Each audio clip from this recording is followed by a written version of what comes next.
Children are a gift from God. They express the art of love. We can all agree that they illuminate any room with unmatched energy, a sense of curiosity and wonder. They grow into adults, but the inner child will always remain. But one of the most depressing events is when they are traumatized as children, never to talk about it, enduring the pain that will cost them an abundance of life. Before we get into this video, I would like to encourage anyone that have been through any trauma to share your stories and share stories of you overcoming them. As someone who's been through childhood trauma, I feel as if this topic is not covered enough, as we tend to bury trauma deep within our souls and not ever talking about it. And this can do more harm than good. Without further ado, please watch this full video and share it. Childhood trauma is a deeply impactful experience that shapes the psychological, emotional, and even physical aspects of a developing individual. It can arise from a wide range of causes, including emotional, physical, and sexual abuse, chronic neglect, household dysfunction, bullying, and exposure to violence, whether in the home or the broader community. Some children witness domestic abuse, while others may live in environments rife with instability due to parental substance misuse, mental illness, or incarceration. In still other scenarios, children face trauma within institutional settings such as schools, foster systems, or residential facilities. Regardless of its specific origin, childhood trauma leaves an imprint that can endure well beyond the formative years, exerting a profound influence on one's worldview, relationships, and overall well-being.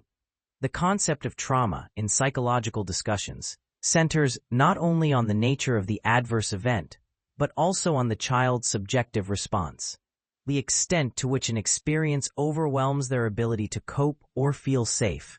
Renowned psychiatrist Dr. Bessel van der Kolk points out in The Body Keeps the Score that trauma remains insidiously in the body as well as the mind, manifesting later as anxiety, depression, or physical health challenges. Indeed, the child who experiences significant trauma may internalize a pervasive sense of fear and helplessness, which can skew self-image and hinder the capacity to form healthy attachments. Philosophical traditions have explored the facets of suffering and human resilience for centuries, from the ancient Stoics who underscored the importance of inner fortitude in the face of hardship, to modern existential thinkers like Viktor Frankl, who championed the search for meaning even in the direst circumstances. We find numerous insights that enrich psychological frameworks of healing. Philosophy can serve as a broader scaffold that asks penetrating questions about identity, autonomy, and the purpose of grappling with pain. Introduction to childhood trauma. Childhood trauma differs from adult trauma in part because of the child's developmental vulnerabilities. Children are inherently dependent, both physically and emotionally. Their brains, bodies, and social capacities are still developing, making them acutely sensitive to stresses. An event that might be distressing but manageable for an adult can be profoundly destabilizing for a child who lacks mature coping skills and a well-established support network. The significance of secure attachment in early childhood cannot be overstated. A child's emotional development is heavily guided by caregivers who respond or fail to respond to that child's cues and needs. When a caregiver is abusive, neglectful, or inconsistent, the child often absorbs this behavior as a fundamental lesson about the nature of the world and their worthiness within it. In The Deepest Well, pediatrician Dr. Nadine Burke-Harris discusses the concept of adverse childhood experiences, ACEs, and outlines how they correlate with poorer health outcomes later in life. Her work provides a medical framework that links early adversity to chronic health issues such as cardiovascular disease, diabetes, and even shortened lifespans. The ACE study, conducted by the Centers for Disease Control and Prevention, CDC, in collaboration with Kaiser Permanente, established that the more categories of childhood trauma a person experiences, the higher their risk for negative health outcomes in adulthood. This research underscores the pervasive and long-lasting repercussions of childhood trauma, elevating it from a private emotional concern to a public health issue. Defining what constitutes childhood trauma involves recognizing its varied forms. Some trauma is explicit and acute, such as a single event involving violence or a sudden catastrophic occurrence. Other forms, like ongoing emotional neglect or exposure to family dysfunction, can be more insidious, yet just as damaging. Complex trauma involves repeated chronic interpersonal violations, often carried out by a caregiver, making the child's immediate environment a source of threat rather than a refuge. Recognizing the breadth of possible traumatic scenarios helps to expand our understanding of who might be affected and why certain individuals exhibit specific symptoms or coping styles. Childhood trauma is often as much about what does not happen, lack of safety, nurture, or validation, as it is about what does happen, the abuse or overtly threatening event. This distinction is crucial because children, by their developmental stage, may not have the language or conceptual frameworks to articulate their experiences.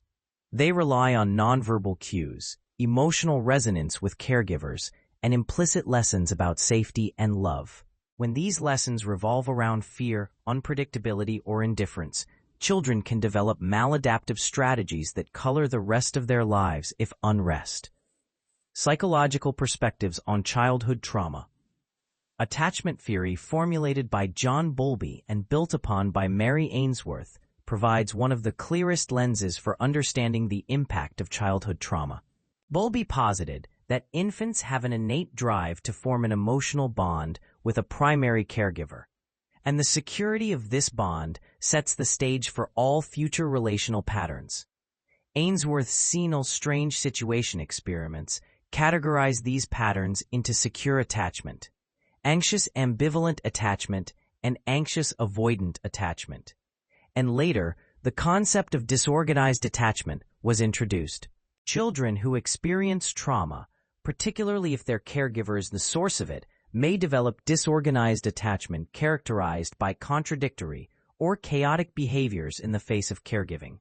This insecurity or disorganization can carry into adulthood, manifesting as a chronic struggle to trust others, deep-seated fears of abandonment, or an inability to form stable and nurturing bonds. Psychoanalytic perspectives, drawing from Sigmund Freud's foundational ideas and further refined by analysts like Melanie Klein, Donald Winnett, and John Bowlby himself, who integrated psychoanalytic principles with observational research, highlight how early experiences shaped the unconscious mind. Freud emphasized that repressed traumatic memories can lead to neurosis or other mental health issues in adulthood. Later theorists added nuances such as the concept of good enough mothering by Winnott, suggesting that while perfect caregiving is impossible, consistent presence and validation go a long way in preventing the formation of pathological defenses.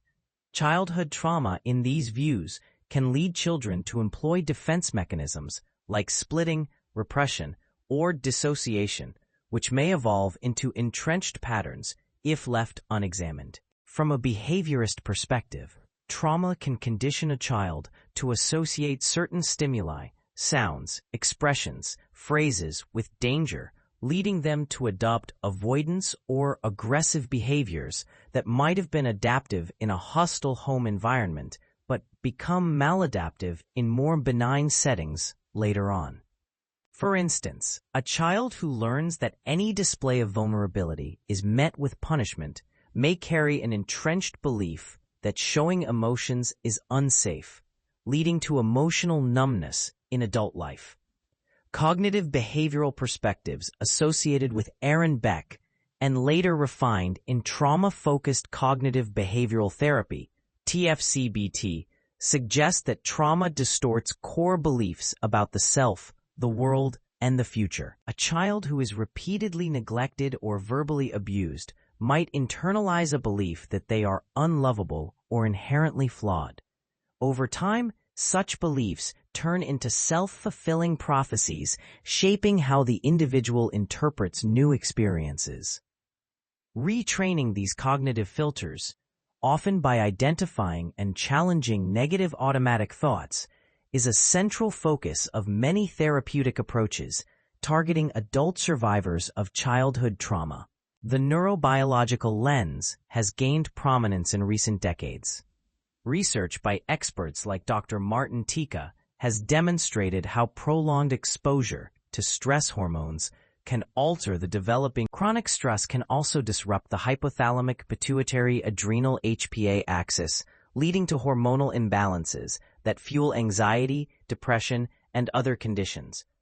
Bessel van der Kolk, in The Body Keeps the Score, underscores the significance of these physiological changes, illustrating how talk therapy alone may be insufficient if the body itself remains stuck in a fight or flight pattern. Body-centered or somatic approaches such as those pioneered by Peter Levine in Waking the Tiger address the physical imprint of trauma. Levine's somatic experiencing method encourages individuals to become aware of bodily sensations and tension patterns, suggesting that the physiological energy of trauma remains locked in the body. By slowly unwinding these stress responses, survivors can reestablish a sense of safety and agency. This somatic approach can be especially beneficial for those who find it difficult to verbalize their experiences or who are overwhelmed by psychological re-exposure to traumatic memories. Philosophical reflections on childhood trauma. Philosophers have long wrestled with the question of suffering, why it exists, how it shapes us, and whether it can be transformed into a catalyst for personal growth. While not all philosophical treatises address childhood trauma directly, many of the existential issues they explore map seamlessly onto the experiences of trauma survivors. Existential philosophy, through figures like Jean-Paul Sartre and Viktor Frankl, contemplates the notion that human beings must create meaning in a world fraught with pain, unpredictability, and isolation. Frankl's experience in the Holocaust led him to assert that even in the most harrowing conditions, individuals retain the freedom to choose their stance toward suffering. For someone coping with childhood trauma, this can be empowering. It suggests that while you cannot alter the past, you can find purpose in the aftermath, possibly by using your experiences to empathize with others or to advocate against abuse. Stoicism, originating in ancient Greece and Rome, with philosophers like Epictetus, Seneca, and Marcus Aurelius, encourages the development of inner virtue and self-control. According to Stoic thought, external hardships are less within our control than our internal responses. While this perspective can be taken to extremes, potentially dismissing the legitimate pain of trauma survivors, it can also be a source of strength, learning to differentiate between what is within one's power, interpretations, decisions, moral character, and what is not. The behavior of an abuser, past events, may provide a survivor with a clearer sense of agency. Buddhist philosophy introduces the concept of dukkha, often translated as suffering or dissatisfaction inherent in life.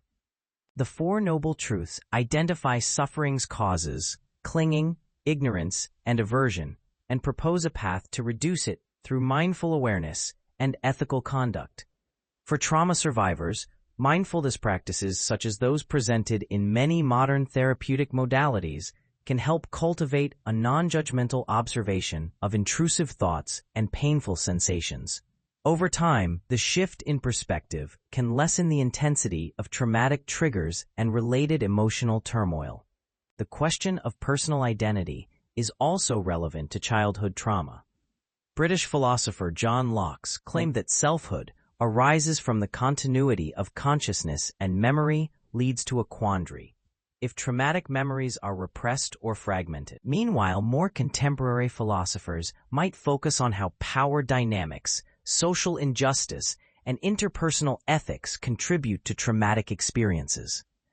These philosophical lenses are not prescriptions for dealing with trauma, but rather frameworks for interpreting suffering, responsibility, and the possibility of growth. They enrich the clinical perspective by pointing to deeper existential dimensions, how one's sense of self and world can be shattered by trauma, and how reflection, introspection, and conscious choice might serve as pathways to reconstruction and empowerment. Manifestations of childhood trauma in adulthood. Adult survivors of childhood trauma may encounter an array of psychological, emotional, and physical challenges. Relationship difficulties are often among the most prominent, given how formative early attachments are. A person with a history of childhood abuse or neglect might exhibit clinginess or dependency in intimate relationships, fearing abandonment and constantly seeking reassurance. Alternatively, they might adopt avoidant or dismissive strategies, maintaining emotional distance to prevent being hurt again.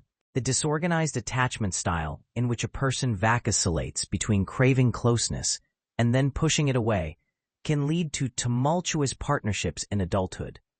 Emotional dysregulation frequently surfaces as anxiety, depression, or volatile mood swings. In Trauma and Recovery, Judith Herman describes how survivors can oscillate between numbness and intense emotional flooding, sometimes accompanied by flashbacks, nightmares, or panic attacks. Over time, these symptoms can become woven into the daily fabric of the individual's life, shaping personality traits and overall worldview. Many survivors of chronic childhood trauma develop hypervigilance, always scanning their environment for signs of danger, which can be psychologically and physically exhausting. Beyond emotional and relational patterns, physical health issues can emerge. Research into the ACE study clarifies that adverse childhood experiences are correlated with elevated risks of obesity, heart disease, autoimmune disorders, and even certain cancers. The chronic release of cortisol and adrenaline due to a stressful or unsafe home environment contributes to systemic inflammation and impairs immune function. Dr. Burke Harris's work illuminates how these biological processes continue to shape adult health, challenging any simplistic separation of emotional trauma from physical well-being. Addictive behaviors, whether involving substances, food, or compulsive activities like gambling, are often rooted in attempts to self-soothe the residual pain of trauma. Dr. Gabo Mate, in the Realm of Hungry Ghosts, discusses how addictions can be traced to early deficits in connection or safety with substances, offering a reprieve. Rather than viewing addiction merely as a moral failing or a disease, Mate frames it as a maladaptive response to deep emotional wounds, suggesting that genuine recovery must address the underlying trauma rather than focusing solely on the addictive behavior. Self-esteem and identity can also be profoundly shaped by childhood trauma. Survivors may harbor a pervasive sense of shame, an internalized belief of being fundamentally flawed or undeserving of love. Beanie Brown's research on shame highlights how it thrives in isolation and secrecy, preventing individuals from seeking help or sharing their burdens. Some may sabotage their successes or push away supportive people due to an ingrained script that they do not deserve good things. Others might overcompensate, becoming perfectionists or high achievers to prove their worthiness, all while concealing a gnawing sense of inadequacy. Reenactment is another powerful phenomenon. Survivors may unconsciously recreate the dynamics of their past trauma in adult relationships or workplaces. A person who grew up with an emotionally unavailable parent might repeatedly choose partners who are distant or critical, unknowingly seeking a chance to fix the original situation. Psychoanalytic theory views this as an attempt to master unresolved conflicts, though it often leads to repeated disappointment or further harm. Recognizing these patterns is a critical step toward meaningful change, as it allows individuals to understand why they might gravitate to certain destructive relationships or circumstances. Paths to healing and recovery. No single path to recovery suits all survivors. Rather, a multifaceted approach that recognizes the emotional, cognitive, and somatic residues of trauma tends to be most effective. Psychotherapy is a cornerstone with various modalities targeting different dimensions of the traumatic experience. Cognitive behavioral therapy, CBT, focuses on identifying and restructuring distorted thoughts and beliefs. Within that framework, trauma-focused CBT, TF-CBT, is specifically tailored to address the needs of children and adolescents, though its principles can also benefit adults who are processing early life trauma. EMDR, eye movement desensitization and reprocessing, has gained recognition for its efficacy in helping survivors process traumatic memories. Developed by Francine Shapiro, EMDR uses bilateral stimulation, often through directed eye movements, to integrate traumatic memories so that they lose their overwhelming intensity.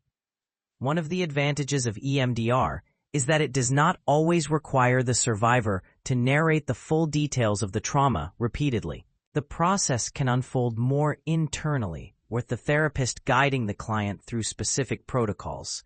Somatic therapies, such as Peter Levine's somatic experiencing or Pat Ogden's sensor-emotive psychotherapy, aim to address the physiological imprint of trauma by focusing on bodily sensations, tension, and impulses.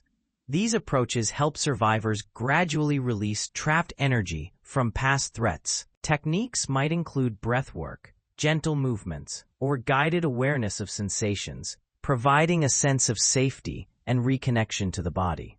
A body that the traumatized individual may have learned to ignore or dissociate from as a means of coping.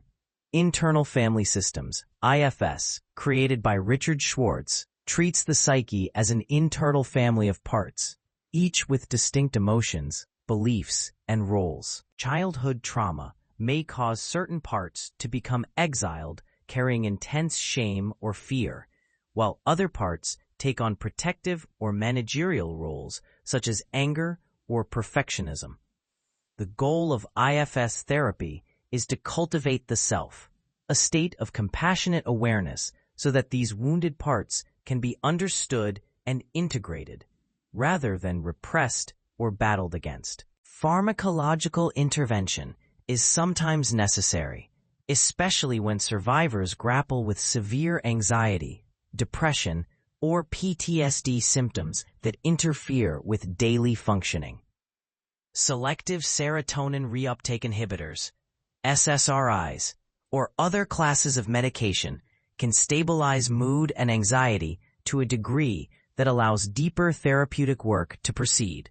It is important to view medication not as a cure, but as one tool in a comprehensive treatment plan that also includes therapy, lifestyle modifications, and social support. Self-help strategies can be invaluable for survivors who may not have immediate access to therapy or who wish to supplement their professional treatment. Guided journals, mindfulness apps, and trauma-informed online forums can offer psychoeducation and practical coping skills. Books like Childhood Disrupted by Donna Jackson, Nakazawa provide an accessible overview of how early adversity can become embedded in the body and brain while also offering steps toward healing. Nakazawa covers everything from immune system dysregulation to tips for stress reduction and narratives of resilience, making the book a helpful resource for readers wanting both scientific explanations and actionable guidance for survivors seeking to delve into philosophical angles of healing. Viktor Frankl's Man's Search for Meaning offers a potent lesson in reclaiming personal agency through purpose. Viktor Frankl's Man's Search for Meaning offers a potent lesson in reclaiming personal agency through purpose. While Frankl's experiences involved extreme historical trauma, many of his insights are universal, stressing that individuals can endure great suffering if they perceive a reason or meaning behind it. Likewise, modern Stoicism-based self-help books, which often integrate the teachings of Epictetus or Marcus Aurelius, can provide cognitive strategies for reframing challenges and focusing on what can be controlled in the present moment. Lifestyle and holistic practices often play a critical role in trauma recovery. Exercise releases endorphins and can help regulate mood. Yoga, especially trauma-informed yoga, introduces gentle movement and breath awareness conducive to reestablishing a sense of safety in one's body. Nutrition is another key area, as chronic stress can deplete vital nutrients and disrupt gut health, which in turn affects mental health. Similarly, establishing consistent sleep routines can reduce the physiological strain associated with trauma. Journaling, art therapy, and other forms of creative expression enable survivors to process emotions that might still be proverbal or hard to articulate in standard talk therapy. Social support and community resources are also pivotal. Support groups, whether in person or online, allow survivors to share experiences and learn from one another in a non-judgmental setting. Within these communities, there is often a strong sense of relief in discovering that one's feelings and reactions are not abnormal, but rather common responses to extraordinary adversity. This sense of validation can be transformative, mitigating the shame and isolation that often accompany trauma histories. Case studies and illustration. Consider the story of Elena, who endured years of emotional neglect from a caregiver with untreated mental illness. As a child, Elena was expected to be self-reliant and not burden her parent with her emotional needs. This left her feeling invisible and unworthy of attention.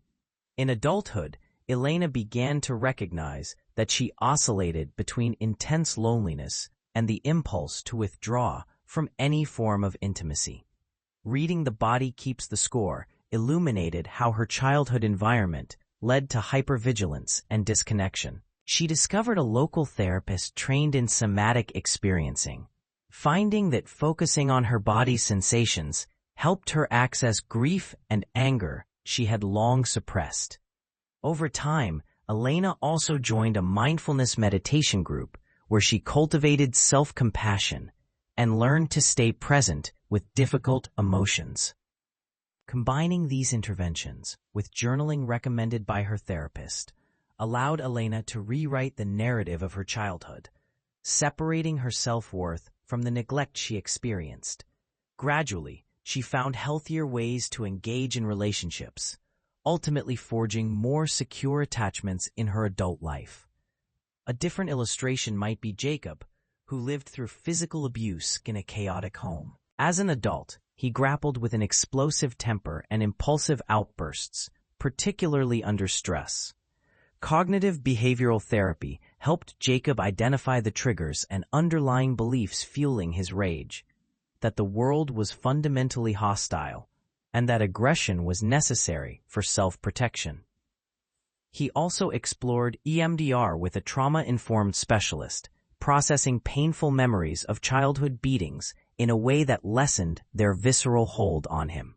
Inspired by reading Man's Search for Meaning, Jacob began volunteering at a local youth shelter, discovering that contributing to others' well-being gave a powerful sense of purpose that counteracted his lingering cynicism. Over time, he reported fewer flashbacks and found constructive avenues to channel his energy, such as advocacy and community work, philosophical and existential integration. While clinical interventions address symptoms and maladaptive patterns, philosophy can provide a deeper existential context. Many survivors of childhood trauma wrestle with questions of why me, or what does this mean for my life? The idea of post-traumatic growth suggests that some individuals may undergo a transformation that leads to higher levels of empathy, emotional depth, and psychological resilience. This growth does not diminish the seriousness of the original injury, but rather underscores the human capacity for adaptation and finding a renewed sense of self after profound adversity. Existential therapy or discussion groups sometimes integrate the work of philosophers like Kierkegaard, Nietzsche, and Heidegger to probe questions about authenticity, freedom, and the role suffering plays in shaping identity. Such discussions can supplement traditional therapy by helping individuals identify guiding values or choose purposeful actions in line with what truly matters to them. For those who are spiritually inclined, religious or faith-based frameworks can also offer community rituals and a sense of cosmic or divine significance that helps contextualize personal suffering. It is important to remember that philosophical perspectives, while enriching, are not substitutes for mental health care. A child who has survived severe abuse or neglect may need immediate evidence-based intervention to stabilize symptoms before they can comfortably engage in higher-level existential inquiries. Once a survivor feels sufficiently safe and supported, however, exploring existential or spiritual dimensions can be a vital component of holistic healing. Practical advice on using reference books and other resources. Many survivors or those supporting them may wonder how to best utilize reference books in their healing journey. Books like The Body Keeps the Score by Bessel van der Kolk offer a thorough examination of the neurobiological effects of trauma, showing how it alters brain function and implicating the body in ways readers may find affirming or enlightening. Van der Kolk includes discussions on therapies that have shown promise, such as yoga, EMDR, neurofeedback, and more. This text can help survivors recognize that their symptoms are not signs of personal weakness, but rather understandable physiological and psychological reactions to unsafe conditions. Trauma and Recovery by Judith Herman is another essential reference that outlines the stages of recovery from trauma, beginning with establishing safety and moving toward remembrance, mourning, and reconnection. Herman's historical perspective places trauma in a social context, demonstrating how it has been alternately recognized and ignored by the mental health establishment. This book can help survivors identify where they are in the healing process and what next steps might support their progress. Waking the Tiger by Peter Lavanine invites readers to look at how wild animals naturally cope with threats without developing the chronic symptoms humans do. This book is highly accessible and can introduce the concept of somatic experiencing as a gentle way to release pent-up stress. Readers may find exercises that they can practice at home, though Levine repeatedly emphasizes the importance of professional guidance for deep or more complicated trauma work. Childhood Disrupted by Donna Jackson. Nakazawa focuses on the direct links between early adversity and adult health. Nakazawa merges personal narratives, interviews, and scientific research to illustrate how experiences like neglect, parental divorce, or living with a mentally ill caregiver can precipitate autoimmune diseases, obesity, or chronic pain. Crucially, she includes sections on recovery, discussing lifestyle interventions, therapy modalities, and mindfulness practices that can offset or even reverse some of the damage inflicted by toxic stress in childhood. For a reader who wants to understand the interplay between trauma and physical health and is seeking practical steps to improve their well-being, this book is particularly relevant. Man's Search for Meaning by Viktor Frankl, though focused on the Holocaust, transcends historical context in its core message. Human beings can find meaning even under conditions of extreme suffering. Survivors may draw inspiration from Frankl's emphasis on personal responsibility and the creative capacity to choose one's attitude regardless of external constraints. For those overwhelmed by a sense of purposelessness or despair, Frankl's account can serve as a reminder that there is always a potential to forge a path aligned with personal convictions and compassion. The Realm of Hungry Ghosts by Gabor Mate is especially useful for those struggling with addictive behaviors or wanting to understand how trauma fosters addiction. Mate blends personal stories with scientific insight, emphasizing compassion over judgment.